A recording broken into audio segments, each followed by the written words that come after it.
یہ جو منکرین کرامات اولیاء ہیں، ان کے اوپر، ان کے ہاتھوں پر ایک انگریز نے اسلام قبول کر لیا۔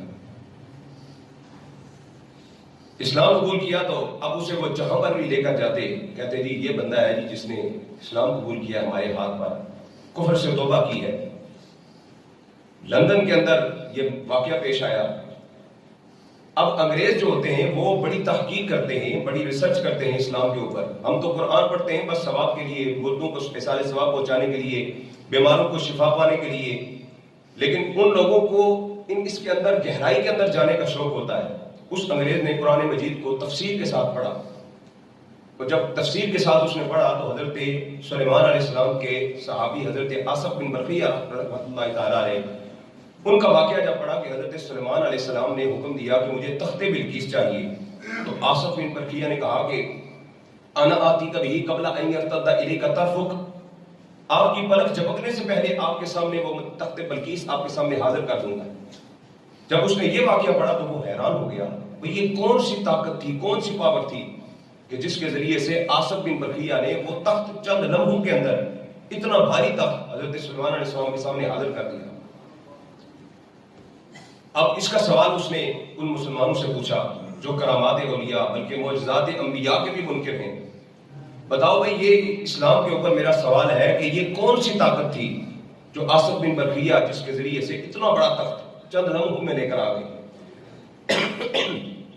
ان کے پاس تو جواب تھا نہیں، وہ تو عظمت انبیاء کے بھی قائل نہیں ہیں، انہوں نے کہاں سے جواب دینا تھا؟ آئیں بائیں شائیں کیا، اس نے کہا نہیں نہیں میرا یہ آپ کے اوپر سوال ہے اور مجھے اس کا جواب چاہیے۔ انہوں نے کہا چلو ایسا کرتے ہیں، ہم تمہیں پاکستان لے کر جاتے ہیں اور وہاں پر ہمارے بڑے بڑے علماء ہیں، وہ آپ کو اس کا جواب دیں گے کہ یہ کون سی پاور سے آصف بن برقیہ نے تخت لایا تھا۔ اور آپ پاکستان میں آئے تو پاکستان میں بھی ڈنڈورا پیٹا جا رہا ہے جی یہ لندن کے اندر ایک انگریز ہے جو ہمارے ہاتھوں پر مسلمان ہوا ہے۔ ارے جن کے ہاتھوں پر ایک بندہ کفر سے تائب ہو کر اسلام قبول کر لے، اگر وہ اپنی عظمتیں بیان کر سکتے ہیں تو جس داتا علی حجویری کے قدموں میں بیٹھنے والے معین الدین نے 90 لاکھ کو کلمہ پڑھایا ہو، اس داتا علی حجویری کی عظمتوں کا عالم کیا ہو؟ اگر ایک کو پڑھا کر تم کہتے ہو ہماری عظمتیں ہیں، ہمارا یہ مقام ہے کہ ہم نے ایک کو مسلمان کر دیا، تو پھر ان کی عظمتوں کا عالم کیا ہوگا جن کی وجہ سے پورے برے صغیر کے اندر اسلام پھیلا ہے۔ بہرحال انگریز کو لے کر کبھی بادشاہی مسجد دکھائی جا رہی ہے، کبھی مینار پاکستان دکھایا جا رہا ہے، کبھی جناب شاہی قلعہ دکھایا جا رہا ہے، مختلف جگہوں پر اس کو پھیرایا جا رہا ہے، سیر کروائی جا رہی ہے۔ اس نے کہا کہ مجھے میرے سوال کا جواب چاہیے، جس مقصد کے لیے میں پاکستان آیا ہوں، مجھے بتاؤ کہ آصف بن برقیہ نے چند لمحوں کے اندر اتنا بڑا تخت کیسے حاضر کر دیا، مجھے اس کا جواب دو۔ لیکن وہ ان کے پاس جواب نہیں تھا۔ گھماتے پھراتے جب داتا صاحب کے مزار کے سامنے سے گاڑی گزرنے لگی نا، تو اس انگریز نے داتا صاحب کے مزار کی طرف اشارہ کر کے پوچھا یہ کیا ہے، یہاں پہ کیا ہوتا ہے؟ انہوں نے کہا نہیں نہیں نہیں یہاں پہ تو شرک ہوتا ہے، ادھر نہیں جانا ادھر نہیں جانا، یہاں پہ شرک ہوتا ہے۔ اندر جا کے نہیں دیکھا کبھی کہ کیا ہو رہا ہے، کوئی کیا کر رہا ہے، کیا ہو رہا ہے، کیسے شرک ہو رہا ہے، بس باہر سے ہی اندازہ لگا لیتے ہیں لوگ کہ جی یہاں پہ شرک ہو رہا ہے، اندر ہو کیا رہا ہوتا ہے۔ ہم جو مزارات پر جاتے ہیں ہمیں معلوم ہے، ہم جاتے ہیں کیا کرتے ہیں، فاتحہ پڑھتے ہیں، کل شریف پڑھتے ہیں، سورہ یاسین پڑھتے ہیں، درود تاج پڑھتے ہیں، اللہ کا ذکر ہوتا ہے، اللہ کے رسول کا ذکر ہوتا ہے، نعتیں پڑھی جاتی ہیں، ذکر و اذکار ہوتا ہے، اس کے بعد رب کی بارگاہ میں ان کا وسیلہ لے کر ہم دعائیں کرتے ہیں، رب کائنات ان کی وسیلے سے ہماری دعاؤں کو بھی قبول فرماتا ہے۔ یہی کچھ ہوتا ہے۔ کہا جی نہیں نہیں نہیں یہاں پہ شرک ہوتا ہے۔ وہ انگریز کہنے لگا جی میں تو اتنا عرصہ کافر رہا ہوں، شرک کی تو بدبو ہی بڑی بری ہوتی ہے، بہت بری بدبو ہوتی ہے شرک کی، مجھے بتاؤ بھئی یہاں سے تو مجھے خوشبو آ رہی ہے، مجھے تو اس طرف سے خوشبو آئی ہے، لہذا میں جا کر اندر دیکھنا چاہتا ہوں بھئی یہاں پہ کیا ہو رہا ہے۔ اب وہاں سے اندر گیا اور وہ ساتھ نیچے اترے، ساتھ بھائی بتائیں گے یہ شرک ہو رہا ہے۔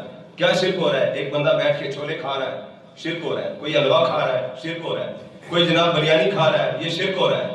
یہی کچھ ہوتا ہے نا، کوئی جناب ادھر سے آواز لگا رہا ہے کہ آؤ یہ لنگر لے لو، یہی مزارات میں ہوتا ہے، کیا اور شرک ہو رہا ہے۔ ساتھ باقی جی بتائیں گے اس کو جا کر بھئی یہ شرک ہو رہا ہے۔ اللہ اکبر، اللہ کی ولیوں کے آستانوں پر جو رونق اور جو رزق اللہ تبارک و تعالیٰ عطا فرماتا ہے۔ ایک اور مجھے انگریز کا واقعہ یاد آ گیا، ایک اور انگریز اسی طرح سنا کر میں بات کو یہاں سے کنٹینیو کرتا ہوں۔ ایک اور انگریز اسی طرح آیا اور اس نے لاہور کے اندر گھوما پھرا، وہ مسلمان نہیں تھا، انگریزی تھا، کافر تھا، سارا دن گھوما، کھانے کھائے ادھر ادھر ہوٹلوں پر. شام کے وقت وہ داتا دربار پر پہنچا تو دیکھا وہاں پر لنگر لگ رہا ہے، لوگ بیٹھ رہے ہیں اور جوک در جوک لوگ آ رہے ہیں، کھا رہے ہیں. وہ بھی وہاں پر بیٹھ گیا، کھانا کھایا، کھانا کھانے کے بعد وہیں پر بیٹھ گیا. اب لوگ آتے ہیں، کھاتے ہیں، اٹھ کے جاتے ہیں، مگر وہ وہیں پہ بیٹھا ہوا ہے. کھلانے والوں نے پوچھا بھائی تو اٹھ کے کیوں نہیں جا رہا، آخر وجہ کیا ہے؟ تو وہ کہنے لگا جی دن کو میں نے ایک ہوٹل پر کھانا کھایا ہے اور وہ اتنا اچھا کھانا نہیں تھا، لیکن وہاں پر میں نے 10 روپے دیے ہیں اور ابھی یہاں پر آ کر میں بیٹھا ہوں اور اس سے کئی گنا اچھا مجھے کھانا ملا ہے اور میں انتظار کر رہا ہوں کہ کوئی بل لے کر آئے میں اس کو پیسے دوں. میں انتظار کر رہا ہوں کہ کوئی بندہ آئے اگر مجھ سے مانگے بھائی اتنا بل بنا ہے. تو اس کو بتانے والے نے کہا کہ نہیں، یہاں پر بل نہیں دیا جاتا، یہاں پر تو ایک اللہ کے ولی کا آستانہ ہے، مزار ہے اور وہی ساری دنیا کو لنگر کھلا رہے ہیں. وہ حیران ہو گیا، بھائی اتنے لوگ، سارا دن ہی ہو گیا، اتنی دیر سے میں یہاں پہ بیٹھا ہوں، لوگ آ رہے ہیں، کھا رہے ہیں، جا رہے ہیں، آخر یہ اتنے لوگوں کو کھانا کہاں سے کھلاتے ہیں؟ تو بتانے والے نے بتایا کہ یہ مدینے والے سے لیتے ہیں اور دنیا کو تقسیم کر رہے ہیں. کون دیتا ہے دینے کو منہ چاہیے، دینے والا ہے سچا ہمارا نبی. یہ مدینے والے سے لے کر آج بھی جب قحط سالی کا دور ہو، دنیا کے اندر کسی کو کھانا نہ مل رہا ہو، وہ اللہ والوں کے آستانے پر چلا جائے، وہاں پر کئی یتیم اور بھوکھوں کے پیٹ پر رہے ہیں.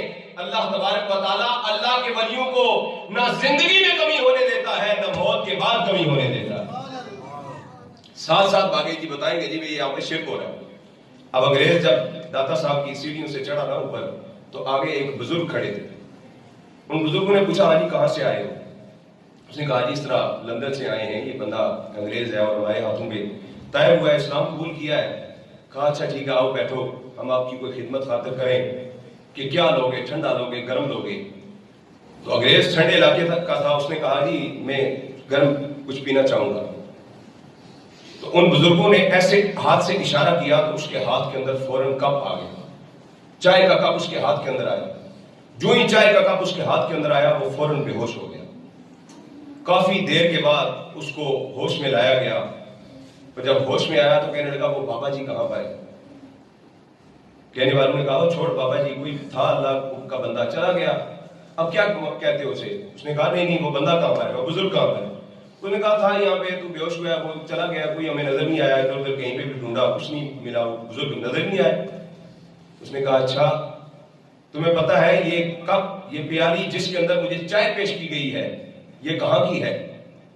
اس نے کہا نہیں ہمیں تو نہیں پتا. کہا میرا ایک سوال تھا اسلام کے اوپر کہ آصف بن برقیہ چند لمحوں کے اندر تخت بلقیس کیسے لے کر آیا؟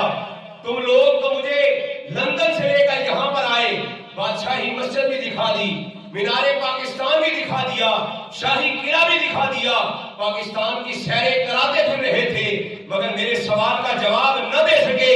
اس بابے نے مجھے سوال کا جواب دے دیا ہے. یہ کب لاہور کا نہیں ہے، پاکستان کا بھی نہیں ہے، یہ کب لندن کے اندر میرے گھر کا کب تھا.